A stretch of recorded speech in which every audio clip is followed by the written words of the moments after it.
Nah,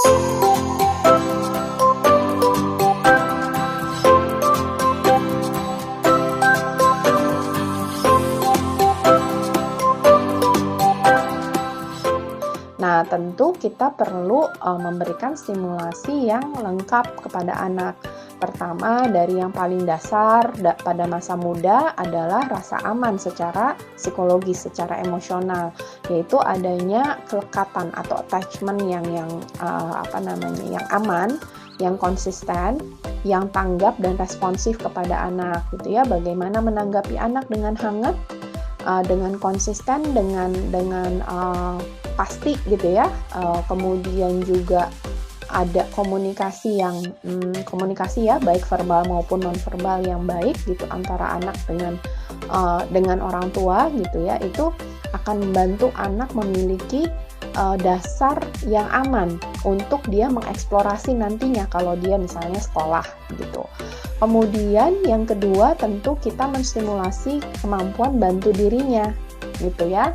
Kemudian juga yang ketiga, mengeksplorasi ataupun membantu dia mengenali konsep-konsep sederhana yang ada di lingkungan pada umumnya. Jadi dia lebih memahami arah dan misalnya peraturan-peraturan yang simpel, misalnya sopan santun yang sederhana, begitu ya, bagaimana bersikap, misalnya jika masuk ke ruangan harus memberi salam, lalu ketika di dalam ruangan seperti apa sikap yang diharapkan. Jadi kita bisa berlatih juga mengenai sikap-sikap ataupun hal-hal apa yang akan dilakukan ketika bersekolah, gitu ya. Dan tentu saja harus disesuaikan dengan usia dan perkembangannya anak dari pilihan sekolah tersebut gitu ya, pilihan PAUD atau TK-nya itu gitu ya. Jadi jangan sampai tuntutan PAUD dan TK ini melampaui tadi batasan bahwa tujuan anak bersekolah di prasekolah ini adalah stimulasi tadi ya, kemampuan motorik, kemampuan sosio-emosionalnya. Jadi mungkin ada kemampuan intelijensinya pasti gitu ya yang distimulasi karena pasti ada pengetahuan, ada informasi-informasi, ada kemampuan verbal dan seterusnya begitu ya. Tapi tentu itu bukan menjadi fokus gitu ya, tapi yang menjadi fokus lebih ke arah tadi pengembangan motorik dan sosio-emosionalnya. Kalau terlalu cepat artinya kalau terlalu cepat itu kalau saya mengartikannya mungkin kalau sistem sekolahnya ini terlampau demanding gitu ya, terlalu menuntut anak pada tugas perkembangan atau stimulus yang belum pada umurnya. Kemungkinan sekali nanti pada masanya anak jadi cepat kelelahan gitu ya, merasa jenuh dengan sekolah.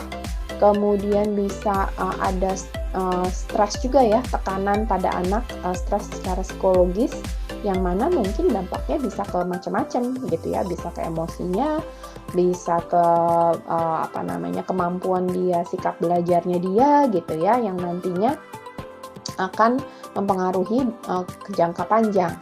Persiapan anak sekolah juga perlu dikembangkan sikap belajarnya gitu ya. Sikap belajar ini maksudnya apa? Misalnya kalau kita belajar itu apa sikap yang diharapkan? Misalnya tekun, konsentrasi, kemudian fokus, kemudian juga teratur begitu ya, ada aturan jadwal misalnya, kemudian ada tempatnya mungkin untuk belajar seperti itu ya. Jadi sikap-sikap belajar yang baik juga bisa mulai gitu ya dilakukan, terutama jika anak sudah mulai mendekati usia SD gitu ya, usia 6-7 tahun. Nah itu mungkin sekitar 5 atau 5,5 tahun sudah mulai dibiasakan sikap belajar ini. Dan bisa juga sebenarnya dari sikap dini, tapi meskipun pada waktu dini kan lebih banyak kita memberikan kebebasan ya sebenarnya untuk eksplorasi, meskipun masih ada rules peraturan-peraturannya. Kalau anak terlambat sekolah, sebenarnya terlambat ini juga harus dilihat ya, kenapa faktornya dia misalnya tidak mulai sekolah pada umur yang seharusnya.